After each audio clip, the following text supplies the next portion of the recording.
राजा और लालची इंसान। दूर कहीं एक छोटे से राज्य में एक राजा अपनी प्रजाओं के साथ खुशहाली से रहता था।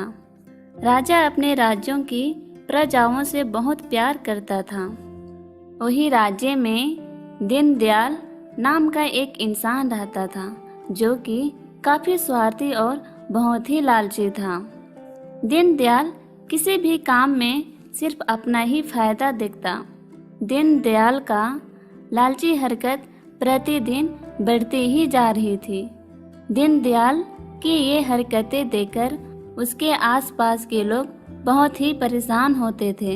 राज्य के कुछ लोग दीनदयाल से छुटकारा पाने के लिए राजा के पास चले जाते हैं और राजा को दीनदयाल की सारी हरकतें बता देते हैं। राजा अपनी प्रजाओं की भावनाओं को समझते हैं और दीनदयाल को सबक सिखाने का निर्णय लेते हैं। राजा अपने प्रजाओं से कहते हैं, उस इंसान को कल सुबह सुबह मैदान पर बुलाया जाए, यह कहकर कि राजा तुम्हें तोहफा देने वाले हैं। कुछ लोग दीनदयाल के घर जाकर ये संदेश दे देते हैं। अगले दिन मैदान पर दीनदयाल सुबह सुबह राजा के सामने पहुंच जाता है।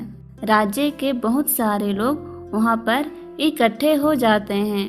तब राजा दीनदयाल से कहते हैं, मैंने तुम्हारे बारे में बहुत कुछ सुना है और तुम बहुत अच्छे इंसान भी हो। आज मैं तुम्हें एक तोहफा देने वाला हूँ। आज मैं अपने राज्य के आधा हिस्सा जमीन तुम्हारे नाम करने वाला हूँ। राजा के ये बात सुनकर सारे लोग हैरान हो जाते हैं और एक दूसरे से कहते हैं, दीनदयाल कितना लालची इंसान है।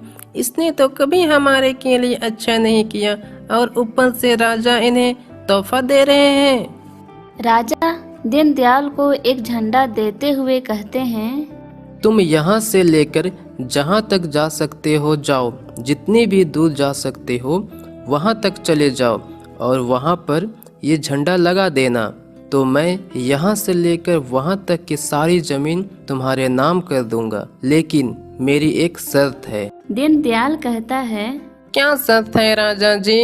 राजा कहते हैं, तुम्हें शाम होने से पहले हमारे पास यहाँ आना पड़ेगा। दीनदयाल राजा का शर्त मान लेता है और वह मन ही मन बहुत खुश होता है और वह सोचता है, क्या सच में राजा मुझे इतनी सारी जमीन देने वाले हैं? तब तो मैं सबसे बड़ा जमींदार बन जाऊंगा।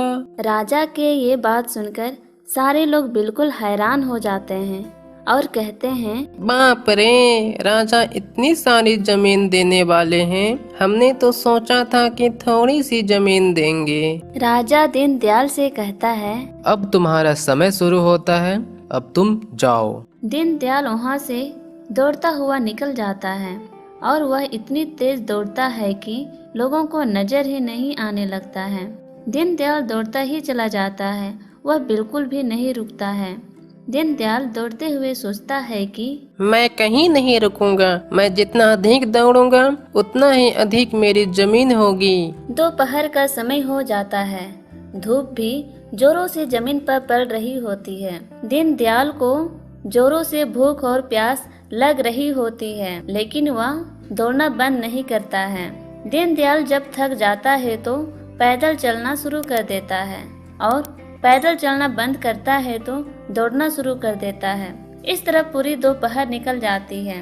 तब दीनदयाल को अचानक से याद आता है कि उसे वापस राजा के पास भी तो जाना है। दीनदयाल झंडा वहीं पर लगा देता है। दीनदयाल बुरे तरीके से थका हुआ रहता है, फिर भी वह वहां से दौड़ते हुए वापस आने का कोशिश करता है। दीनदयाल जैसे जैसे दौड़ रहा होता है वैसे वैसे सूरज नीचे ढल रहा होता है। दीनदयाल की नज़र ढलते हुए सूरज पर पड़ती है और वह अपनी दौड़ की गति को बढ़ा देता है। दीनदयाल सोच रहा होता है कि मैं बचपन में कभी इतने तेज नहीं दौड़ा हूँ। आज मैं जमीन पाने के लिए इतनी तेज दौड़ रहा हूँ, लेकिन अब मैं हिम्मत नहीं हारूंगा। मुझे किसी भी तरह राजा के पास पहुंचना है। यह कहकर वह दौड़ता ही रहता है और वह सूरज की आखिरी किरण के साथ छलांग लगाकर राजा के चरणों को छू ही लेता है और वह जमीन पर धड़ाम से गिर जाता है। राजा ने जैसे ही दीनदयाल को उठाते हैं तो वो देखते हैं कि उसके मुंह से खून निकल रहा है और वहीं पर दीनदयाल की मौत हो जाती है। राजा अपनी प्रजाओं को सलाह देते हैं कि अगर आप भी लालच करते हैं तो आपका भी किसी न किसी तरीके से वही हर्ष होगा जिस तरह इस इंसान का हुआ। इसलिए हमें अपनी जिंदगी में कभी लालच नहीं करना चाहिए।